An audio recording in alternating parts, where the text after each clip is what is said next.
Halo, apa kabar? Selamat sore pemirsa TVR Parlemen dimanapun Anda berada. Tentunya berjumpa lagi dalam program TVR 17 bersama saya Rin Reski.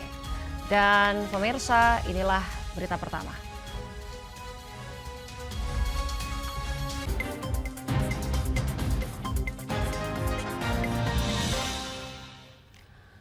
Baik pemirsa, DPR RI di sini berkomitmen memaksimalkan fungsi pengawasan pelaksanaan Haji 2024. Tim UAS DPR RI mendesak peningkatan kinerja petugas haji untuk memberikan pelayanan terbaik bagi jemaah haji Indonesia. Sorotan utama tim pengawas haji DPR RI pada penyelenggaraan haji tahun 2024 adalah tata kelola penambahan kuota jemaah haji. Di sini DPR RI berharap aspek fasilitas mulai dari transportasi, akomodasi hingga kesehatan harus diperhatikan agar seluruh jemaah Indonesia bisa melaksanakan rangkaian ibadah haji dengan lancar.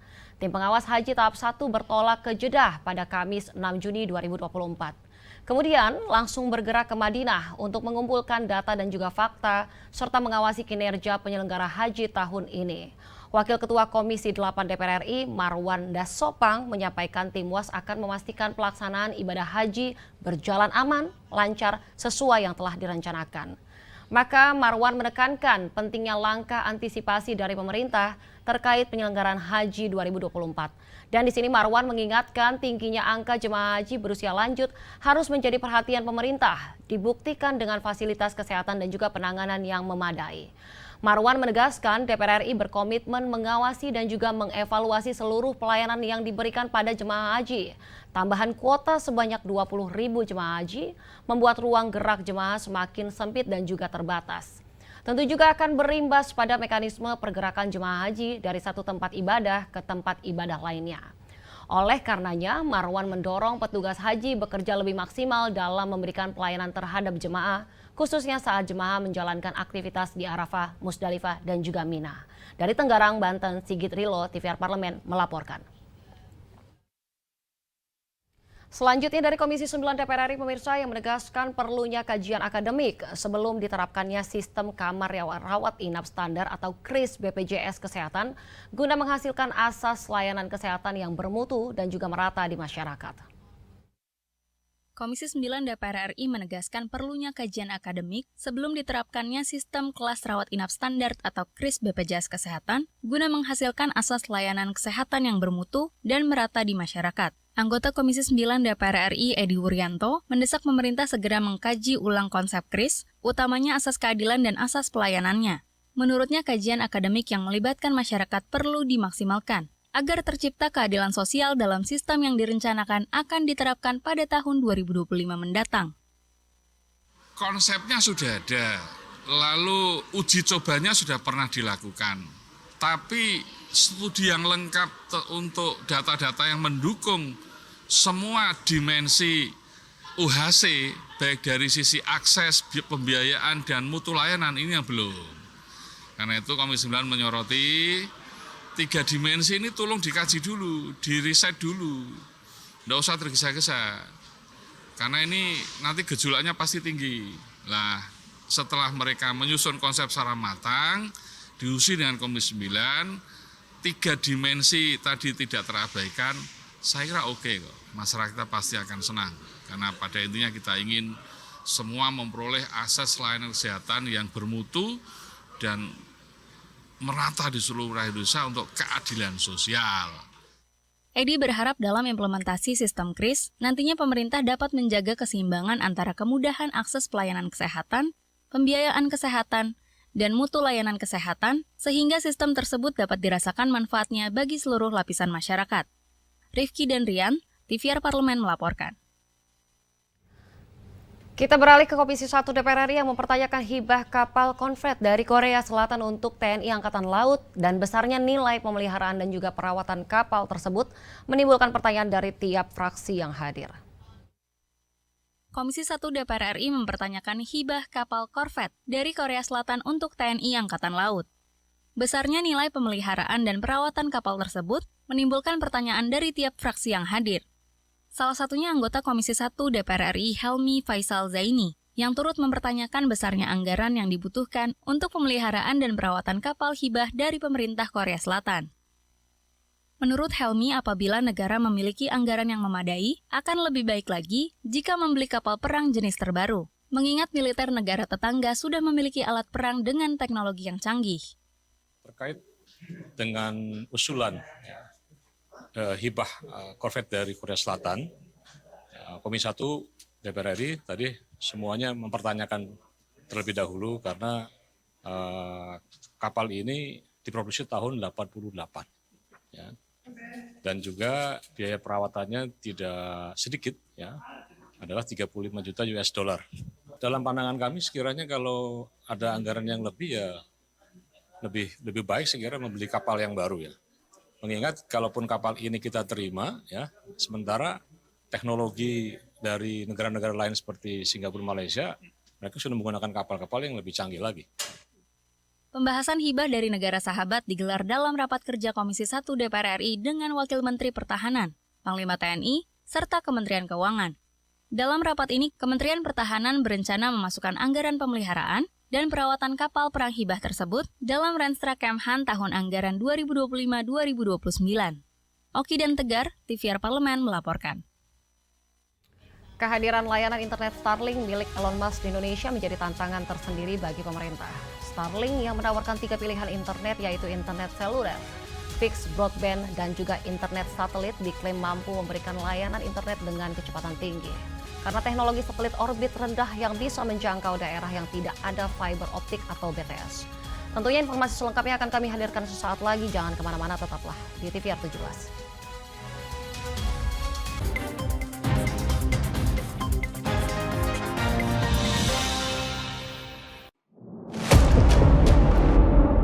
Sini ditambang. Konflik yang terjadi, Sini tidak mengizinkan. masalah yang tersisihkan menjadi kesenjangan sosial. Ya namanya rakyat kecil gak bisa apa-apa, mau komplain juga gak didengar. Sebab apa? Itu menyangkut isi perut kami semua. Bagaimana memutus keterbatasan untuk didengar? Jadi kalau misalnya masyarakat sudah merasa tidak lagi ada yang memperjuangkan aspirasinya, maka masyarakat memang sangat berhak untuk meminta dewan yang mewakili mereka di parlemen. Kami menyusuri batas-batas peristiwa, mengurai berbagai polemik yang terjadi, meluruhkan suara-suara marginal, menjadi nyata dalam setiap aspirasi, melaksanakan tugasnya sebagai wakil rakyat. Saksikan Aksi Dewan setiap hari Senin dan Rabu pukul 10.30 waktu Indonesia Barat, hanya di TVR Parlemen.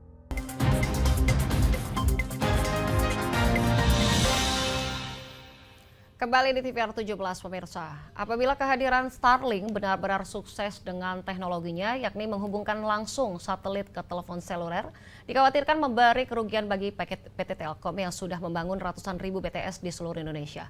Dan untuk itu pemirsa diperlukan keberpihakan pemerintah terhadap BUMN bidang telekomunikasi, sebab kehadiran Starlink nantinya akan berdampak pada penerimaan negara. Saksikan informasi yang mendalam yang telah disajikan oleh tim redaksi TVR Parlemen dalam segmen editorial Parlemen. Berikut ini.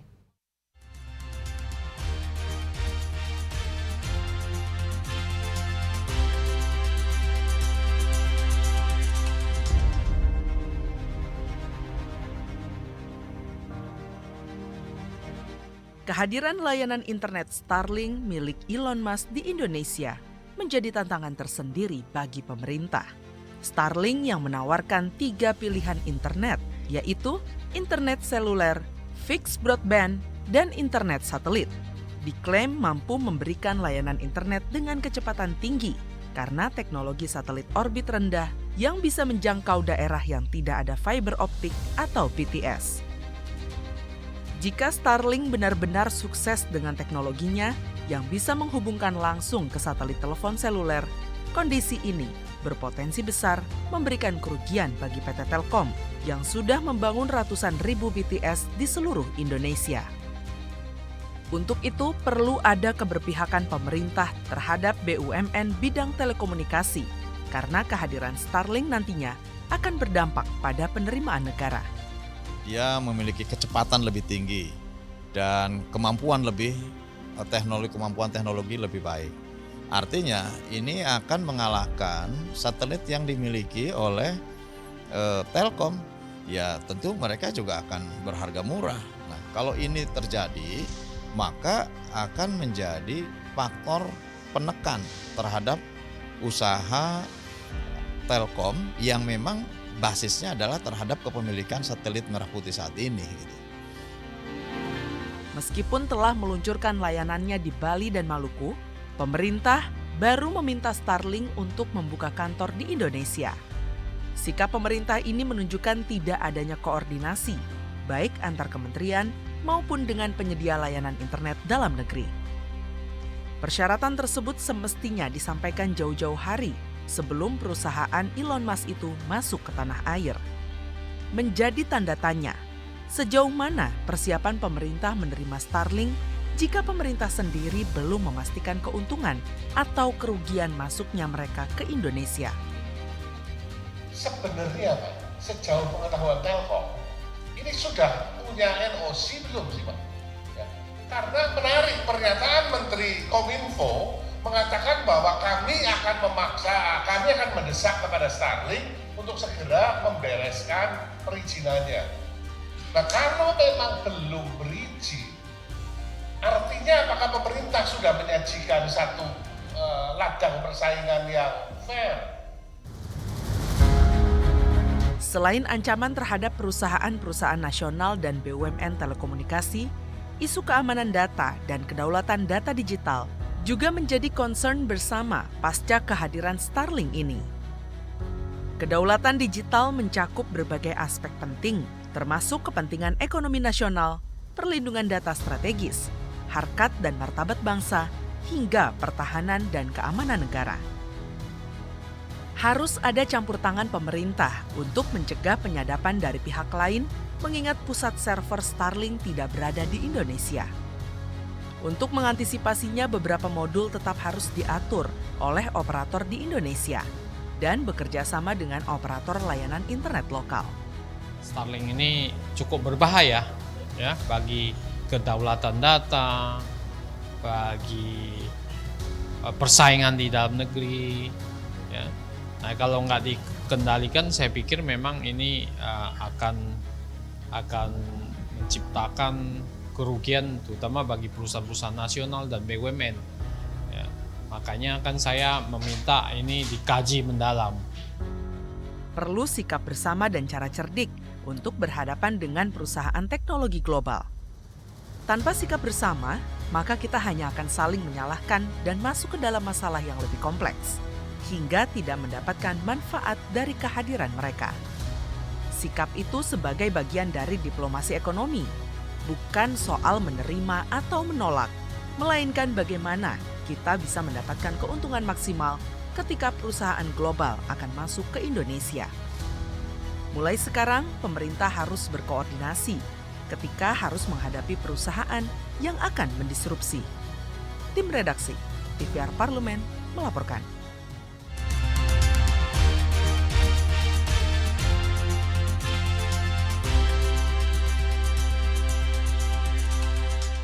Pemirsa, kebakaran kilang minyak kembali terjadi. Kali ini terjadi pada kilang minyak milik Pertamina di Balikpapan pada awal bulan Mei yang lalu.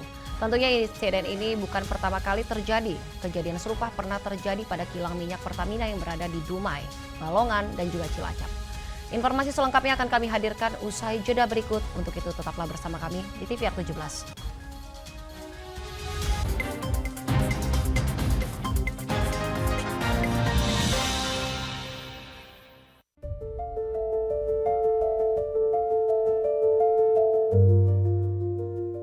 Beragam kemajemukan yang ada di Indonesia sudah sepatutnya kita syukuri. Beragam budaya, warna kulit, dan agama bersatu dalam wadah yang menyatukan kita semua. Dan wadah itulah yang kita sebut sebagai Pancasila. Pancasila membuat perbedaan menjadi kekayaan. Pancasila merajut keragaman menjadi keindahan.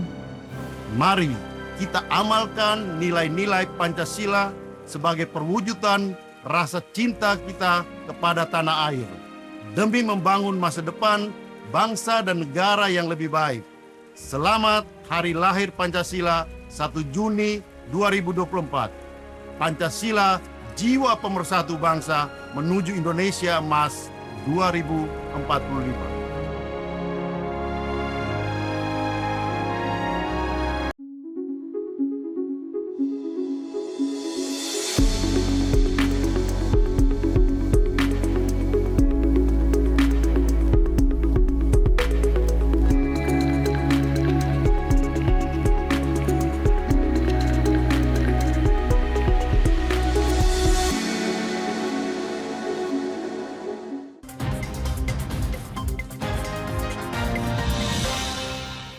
Kita kembali di TVR 17 pemirsa. Kebakaran kilang minyak terjadi setelah dilakukan revamping atau peningkatan kapasitas crude distillation unit sehingga pengelolaan minyak mentah di kilang Pertamina Balikpapan meningkat dari 260.000 barel per hari menjadi 360.000 barel per harinya.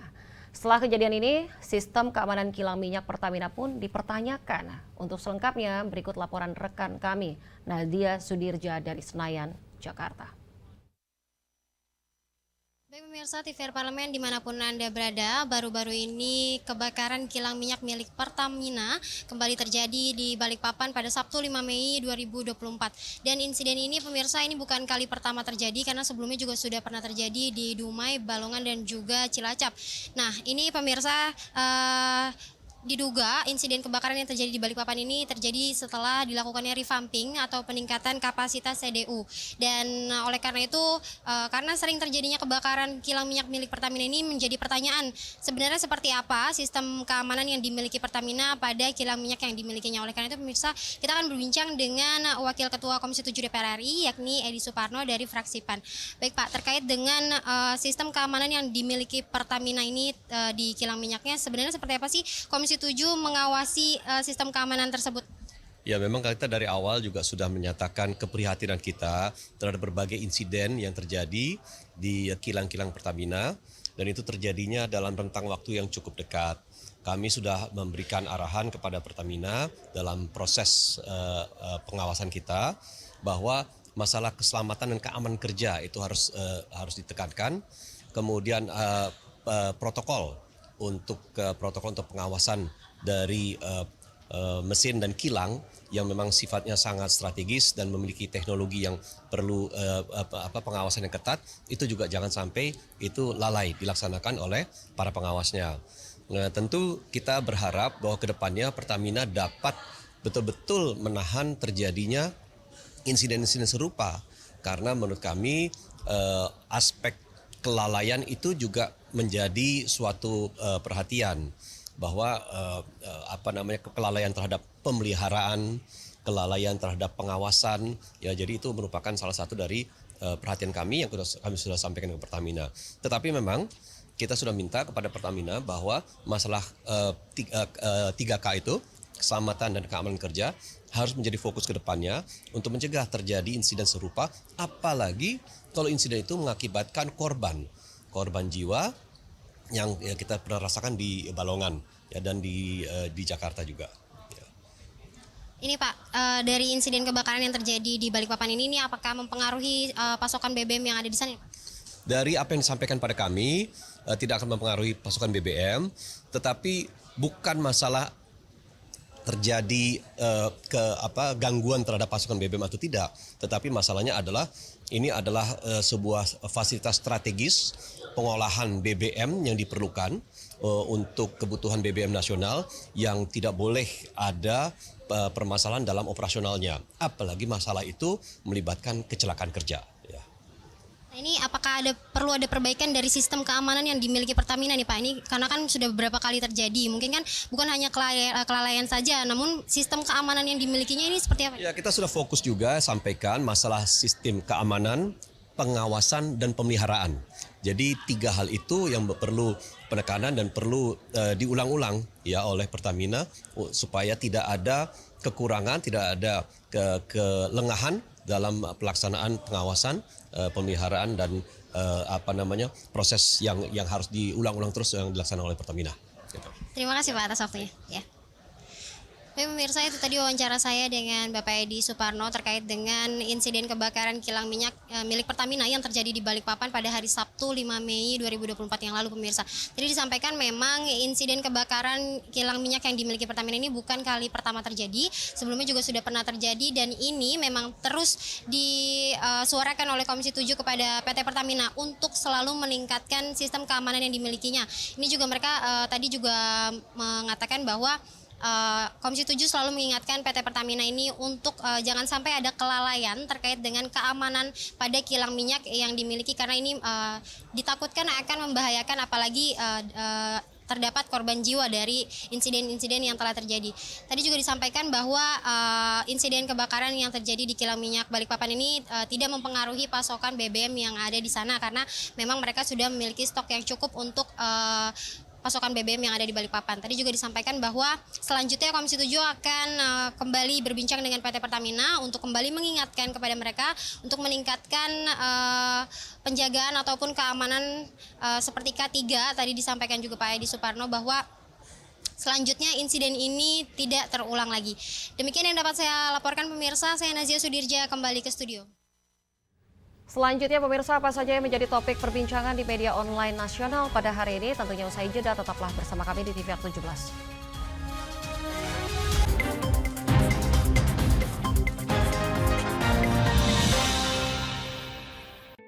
Selamat datang di Biro Pemberitaan Parlemen. Anda memasuki kawasan zona integritas menuju wilayah bebas dari korupsi atau WBK dan wilayah birokrasi bersih dan melayani atau WBBM.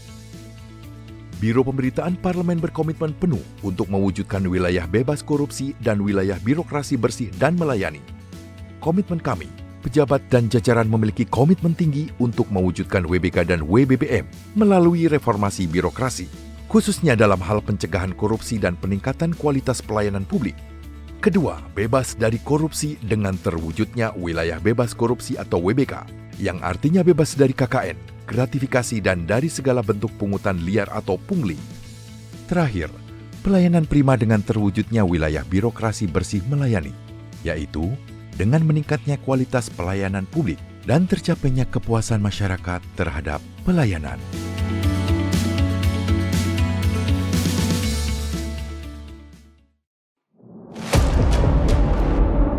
Sini ditambang. Konflik yang terjadi. Sini tidak mengizinkan.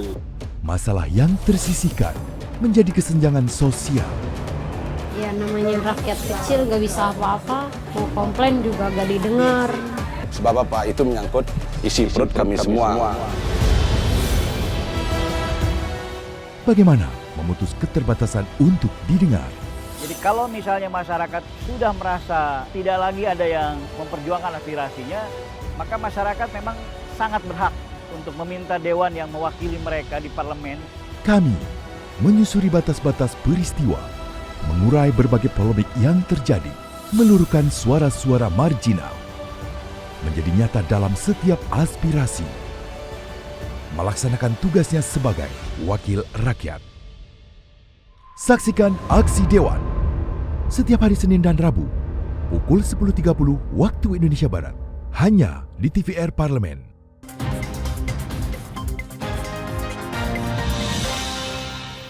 Pemirsa TVR Parlemen, kali ini kita masuk ke segmen media online nasional. Mari kita simak isu apa saja yang menjadi sorotan media, serta tanggapan dari sejumlah anggota Dewan bersama rekan kami, Dadi Ramadan.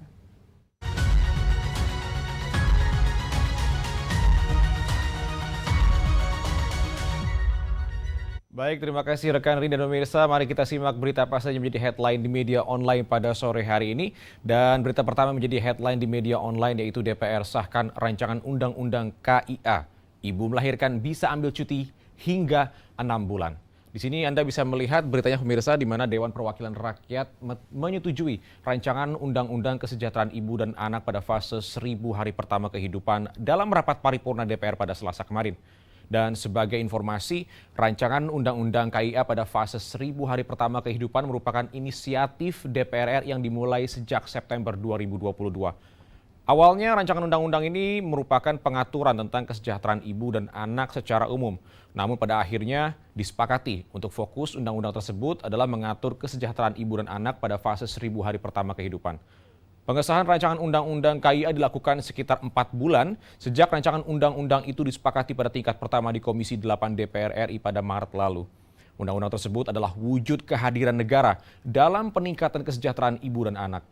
Lahirnya undang-undang tersebut diharapkan dapat mendorong sumber daya manusia dan generasi penerus yang unggul di masa depan serta guna menyambut Indonesia Emas 2045.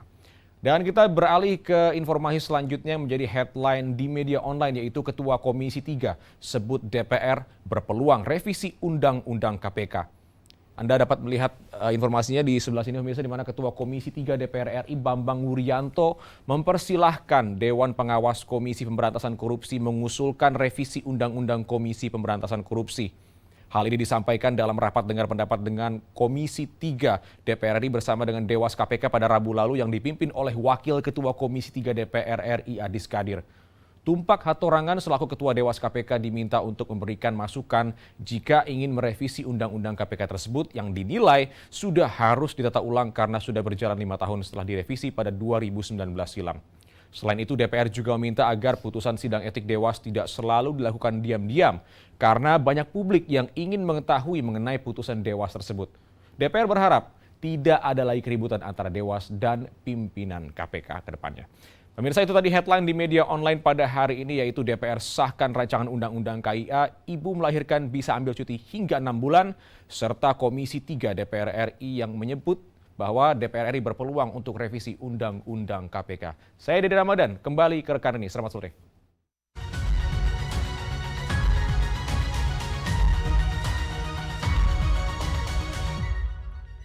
Baik, terima kasih rekan Dadi yang telah menyampaikan sejumlah update sorotan dari media online nasional pada hari ini. Segmen media online tadi sekaligus menutup program TVR 17 edisi sore hari ini. Dan saya Rini Reski beserta seluruh kru TVR Parlemen yang bertugas hari ini mengucapkan terima kasih dan pamit undur diri dari hadapan Anda. TVR Parlemen, referensi Indonesia.